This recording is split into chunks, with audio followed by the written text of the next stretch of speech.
Hello everyone, আসসালামু আলাইকুম। কেমন আছেন সবাই? আজকে আমি ইফতারের জন্য বানিয়েছিলাম চিকেন ব্রেড রোল। তাহলে চলুন দেখে নেওয়া যাক কিভাবে আমি তৈরি করেছি এই চিকেন ব্রেড রোল। এই জন্য প্রথমে আমি একটা প্যানে পানি দিয়ে দিব, তার মধ্যে দিয়ে দিব চিকেনের একটা ব্রেস্ট পিস, দিয়ে দিব পরিমাণ মতো লবণ, 1 চা চামচ পরিমাণ গোলমরিচের গুঁড়া আর পরিমাণ মতো আদা রসুন পেস্ট। এই মশলাগুলো দিয়ে খুব ভালোভাবে চিকেনটাকে আমি সেদ্ধ করে নিব। চিকেনটা সেদ্ধ হতে হতে আমি ব্রেডগুলোকে রোল বানানোর জন্য তৈরি করে নিব। আমি বড় সাইজের একটা ব্রেড নিয়ে নিয়েছি।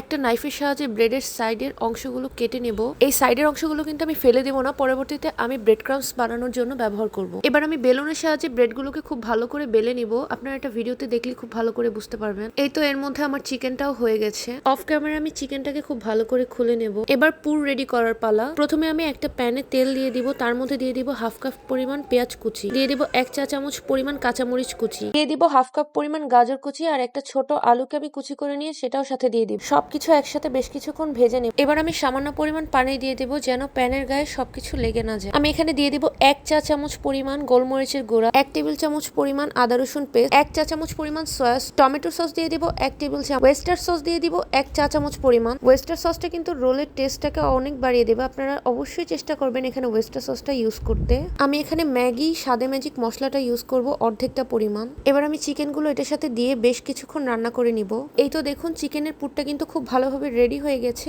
এবার আমাদের রোল বানানোর পালা। আমি এর মধ্যে অফ ক্যামেরায় সামান্য পরিমাণ আটা দিয়ে একটা ভারী পেস্ট বানিয়ে নিয়েছি, যেটা এই রোলগুলোকে সিল করতে ব্যবহার করা হবে। এবার আমি একটা ব্রেডের স্লাইস নিয়ে তার ভেতরে খুব সুন্দরভাবে পুরটা দিয়ে দিব। এবার ব্রেডটাকে পেঁচিয়ে আমি আটার পুরটা দিয়ে খুব ভালোভাবে লাগিয়ে দিব। এটা আপনারা ভিডিওতে দেখলেই বুঝতে পারবেন। এবার ব্রেড ক্রাম্ব দিয়ে কোট করার পালা। এই জন্য প্রথমে আমি একটা ময়দার পাতলা ব্যাটার তৈরি করে নিয়েছি। আমি ময়দার ব্যাটারে সামান্য পরিমাণ লবণ আর গোলমরিচের গুঁড়া দিয়ে খুব ভালো করে পানি দিয়ে এটাকে ব্যাটার বানিয়ে নিয়েছি। ব্রেডগুলোকে ময়দার ব্যাটারে চুবিয়ে আমি ব্রেড ক্রাম্বে খুব সুন্দর করে কোট করে নিয়েছি।